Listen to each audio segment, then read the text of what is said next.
of the mistakes that a psychologist could make is to try to interpret anything about Joe Glasser or Joanne or any of the meanings of this film. I can say a few things about it, but I do want to just allow a little time for it to sink in, because if you're like me, the first reaction you may have had is, I don't know what this is. This is confusing. But then later, it has a very deep, I think, resonance. Would you mind sort of telling us a little bit about your background and Sure. what you do? Well, I've taught in the psychology department at UT for many years, and I do some other teaching too.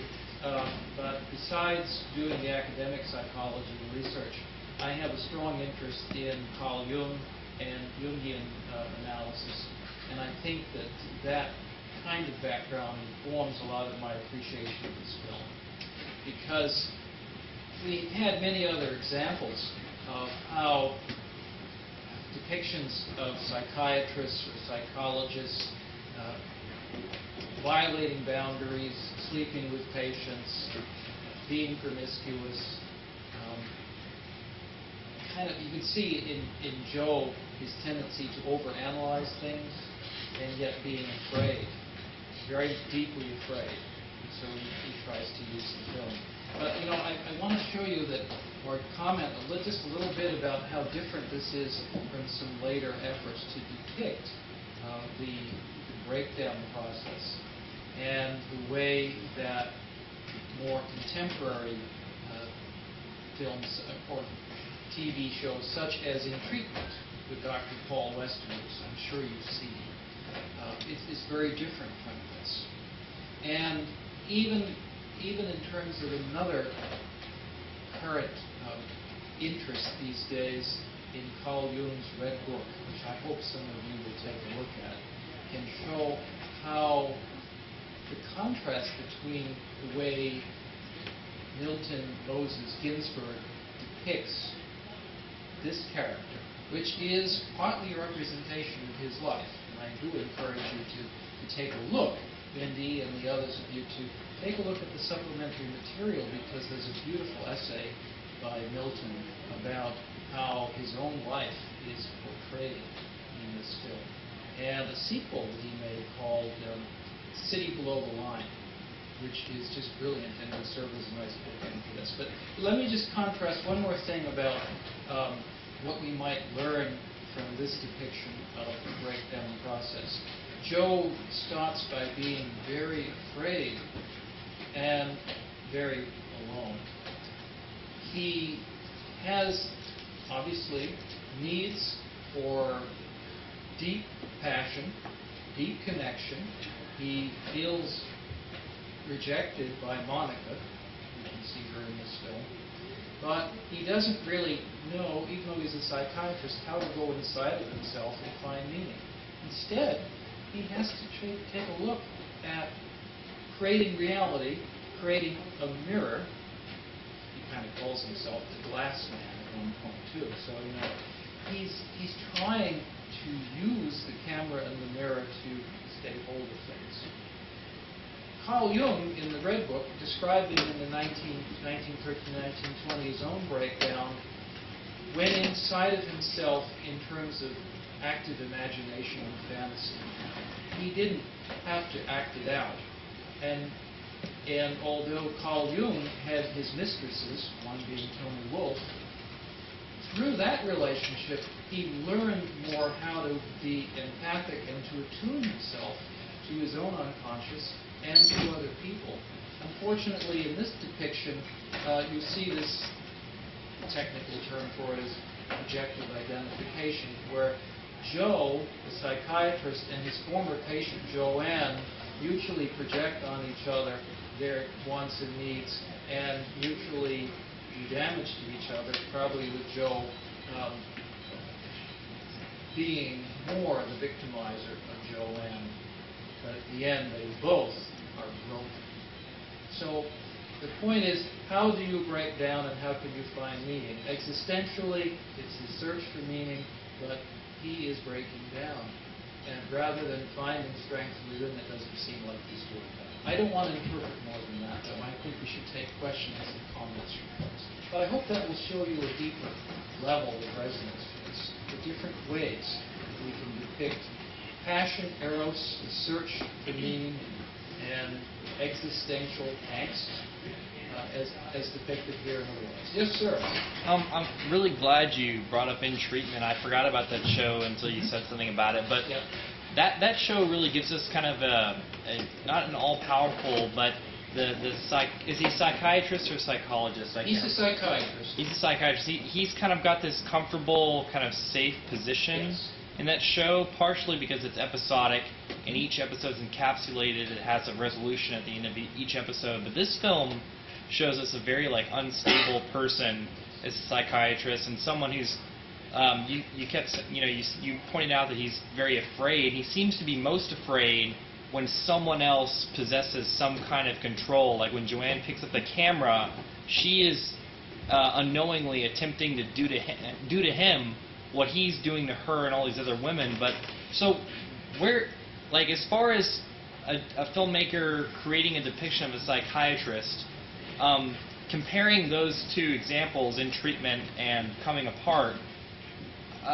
where do you think these two different filmmakers, or I guess one's episodic, one's a narrative, but where do you think these two people are coming from as far as their depictions of psychiatrists? Well, it's been said that In Treatment has the most accurate portrayal of many good psychotherapeutic interactions that's ever been made. Although there are some boundary violations, obviously, in that too. But I'm glad you make that contrast. In the case of Joe Glasser, he does not want to lose control, as you said. The whole filming is a way of objectifying things and helping him keep his grasp on reality. Remember, psychiatrists, psychologists, anyone that tries to stand apart from life and analyze it, and you saw in the first part of it, he's fascinated by the stilettos. He's kind of analytic and obsessional rather than getting into the passion. He's trying to keep control, and when Joanne takes the camera, she's taking control, or at the end, when the other young woman tries to make the movie within the movie, he says no. Yeah. It was a good observation. I don't know. Yeah, but I think that pointing out how, the two, what are these certain people that are, that we consider to be great minds, psychoanalysts, psychologists, psychiatrists, how they really are in real life and how sometimes they're portrayed in film, I think is a really interesting thing to look at. It's sort of like, one thing that I particularly enjoyed about his sort of unraveling and development about the film is I think that we as an audience are sort of captivated by these people who we think have it all together and for all intents and purposes are, functioning normal in society, and then for whatever reason just unravel and lose it, and you as an audience member have that moment where you're sort of terrified, where you're like, oh my gosh, this person who I thought was completely held together the entire time is actually not there. It's actually not in control. It's sort of like that Jack Torrance moment in The Shining where you're like, holy crap, this guy has completely lost it. And I think that it's sort of really interesting to look at characters like that, and it sort of makes me wonder why as audiences we're sort of captivated and, like I said, a little terrified by people like that. Yeah, I think you said it well. In a sense, the audience can be in the position of Joanne, who felt that Joe was the only person that ever loved her and the only one she could ever trust. And yet, look at what happened. She breaks down. It's a frightening moment in those fantastic scenes which have been praised. Sally Kirkland's performance with the spitting and so forth is just praised in terms of the raw emotions. Does anyone else have another question? Yeah. You mentioned supplementary materials where... Yes, they're packaged with a DVD, Okay. and I can't say enough about how good they are to look at them together. I didn't realize the movie was available on DVD. Yes, you can order it. You can find it And it's online. the sequel as well? Yeah. Well, the sequel is packaged as supplementary material. Okay. And just one little hint for you. Milton Moses Ginsberg gives a very insightful essay. He is not your artist who doesn't want to interpret his own work. He admits it's biographical to him. And which one is his given name? I'm not sure. I mean, I'm if not you're sure. going to take it apart, you've got Milton, Moses, and Ginsberg. Yes, isn't it amazing? Isn't it amazing? A little heavy there. But, Yeah. Well, and his sequel, City Below the Line, is modeled after Dostoevsky's Notes from the Underground. And it's the same kind of thing where you're losing your mind, you're trying to stay in touch with reality, you're depersonalizing, you're a voyeur, and you're kind of sadomasochistic. Everything around him is falling to pieces, and he's taking advantage of it and searching for the meaning and some connection, but destroying it. Yes. Yeah, voyeurism is a really strong point because he sort of he forces the audience to become a part of that voyeuristic lifestyle. And at one point, you can sort of you can see that at the beginning, whenever he gives a sort of knowing glance to the camera for the first time, and you're kind of like, why are you looking at me? You're not supposed to be doing that. But it's almost like he looks at it with such confidence in the beginning. In the beginning, and it's almost like he's making a joke with his future self as if he were to be rewatching and be like, look, I'm in control. And then at the end, or more towards the middle, he sort of is pleading to the camera and almost is praying. confessing, and almost trying to save somewhat of the reality and somewhat of himself that is left by delivering it directly to the camera. And it puts you in that voyeuristic role as well. It is, and it's amazing. He yells out, "Machinery!" He's now being controlled by that, and he doesn't have that knowing glance. Yeah. It's quite interesting. I think one There were a couple. gentleman behind you. Well, you kind of answered it. I mentioned on the DVD it has probably information about how they filmed it, but as soon as I started watching it, it was one of the first things I wondered is what they must have gone through in rehearsal, because it does look spontaneous, but there's no way that it was. It was scripted, and I'm sure there's a lot of improv, but you don't just stick up a camera and have it all come together. So it must have been very intense and set. And I don't know if you know anything about it, or if the actors, took it as another kind of avant-garde gig, or if it really affected them. Apparently so, and there were interviews with the actors, with Sally Kirkland, for one, years later. And apparently they were method actors. They were all actors in the same guild with Ginsberg. And he gave them full license to just express themselves sexually, emotionally, and everything. And apparently they kept doing that even after the 3 weeks of the film. So it became part of life. Like in the States, art takes life. 3 weeks, 35 grand. I think, roughly. Does anybody remember that, Chris? Yeah, I think that's Somebody in the front. just a clarification question, and then I have a question. But was Ginsberg a psychiatrist? No. He wasn't. Okay, He was so a filmmaker, and then he was a film editor. okay, so I didn't know if that was part of the He- autobiographical part of it, but he had a background in that or something. Very self-revelatory in the sense that he felt that he was asked, "Did you feel great when you released this film?" He said, "No, I felt greater." He really was quite narcissistic, and he felt this was going to make his career, and unfortunately it bombed, even though some critics didn't like it. And so in a sense, the filmmaker within the film, making a sequel in which he's in the film himself, layers upon layers, he was unfulfilled too. Maybe in the past 10 years, he's gotten some more, how shall we say, acknowledgement. But it's his story too. But I'm a huge fan of the 60s, I don't know if you want to call it underground cinema or what, but I'd never heard of this movie. I'm also a huge fan of Rip Torn, so I was like really Isn't excited it great to see him starting? It's his first film, I don't think. Well, he was was in some Tennessee Williams adaptations and the Baby Doll Yeah. and Sweet Bird of Youth, But first, not in the feature. starring.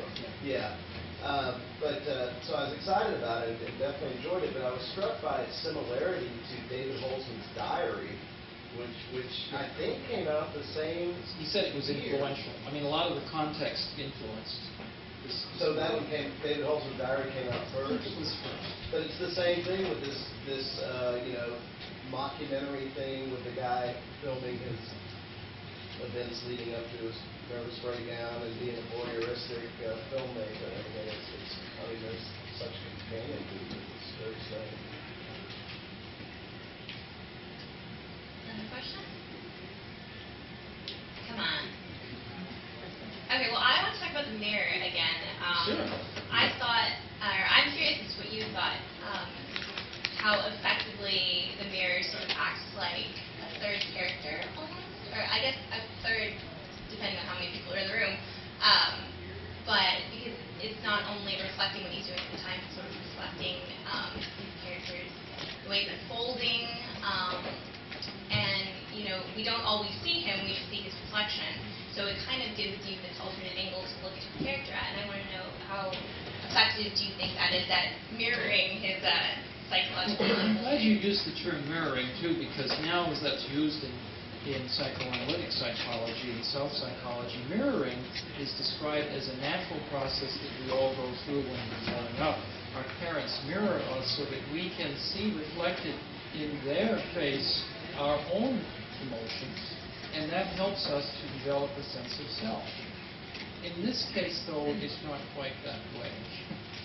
The other thing that you may know, some of you may know this already, but another one of the things that Ginsberg did is he worked with Alan Funt in Candid Camera.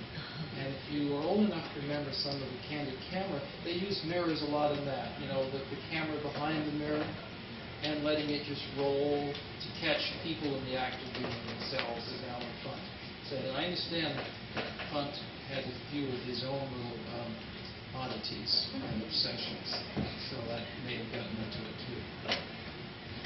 You actually made me think of something. Also, other than the big mirror on the wall, the camera's encased in a mirror. Yes. And so, in the whole film, Rip Torn's character Joe is continue looking at the camera, and he's conscious of the mirror and what's going on with it. So he's, and also the idea of the mirror being a third character is really interesting because it is a third character, but it's also the only infallible character. It's the only completely emotionless, infallible character that's ever watchful, and and that includes the camera itself too, because Joe doesn't really seem to cut the film. Or edit it. He maybe stops it to chop parts out and to censor it that way, but he doesn't ever really seem to study it. And so he doesn't. It's basically like the film's telling us that Joe lacks the ability, like you were saying earlier, to study and know himself. And that mirror seems so intimidating to him towards the end. Well, I'm so glad you're perceptive. You could be a psychoanalyst. Is that one of the things of classical psychoanalysis is supposed to be a blank screen and let the client project, the analysand project on you, the analyst, all of their stuff. And as Joanne said in the beginning, you ask me all these questions and I can't ask you anything. And the mirror would be the ultimate. So it's interesting that at the end Joanne breaks the mirror. Yeah. She kills Joe, presumably. I think we have time for one more question. I'm sorry. These are great. I've got one up here. Go for it. I wanted to There you mention are. up here in the God booth. I just wanted to mention the sound design in the movie was really, I felt kind of ahead of its time as far as how it would use the way it would drop out whenever he's confessing, the way it was really timed up, like the thumps, which would normally signify the end of a reel, or signified with someone bumping into something or him like punching the table or the couch, and the way it would go out whenever he would say something honest, and we would only catch just enough to get the gist of what he was saying, and then everything else withheld from us. And we would also come in and out of conversations, again, just enough to let us know what's going also sort of to show, as I realized as it went on, that he's becoming more and more detached. That he's actually, like through the sound design, you're seeing that he's not even in the conversation. We're only hearing when he comes up long enough to go, oh, are they still talking? Yeah, they're still talking. And then he just disappears again, back inside whatever's going on in his head. So I found that was really striking. It's something I didn't really see from movies around this time. Well, that's great. I think that's a wonderful observation. And apparently the cinematography had some unique aspects, namely the way he framed scenes and the way things came from the outside into the scene when you hear the sound in the background, way ahead of his time. So, interesting. Remember the way the film started, saying, hello, hello, testing, testing, I'm here, I'm there. Again, it's that same quality of detachment and the existential angst. Well, I guess we've run out of time. Okay, thank you guys. I hope Thank you you guys enjoyed it.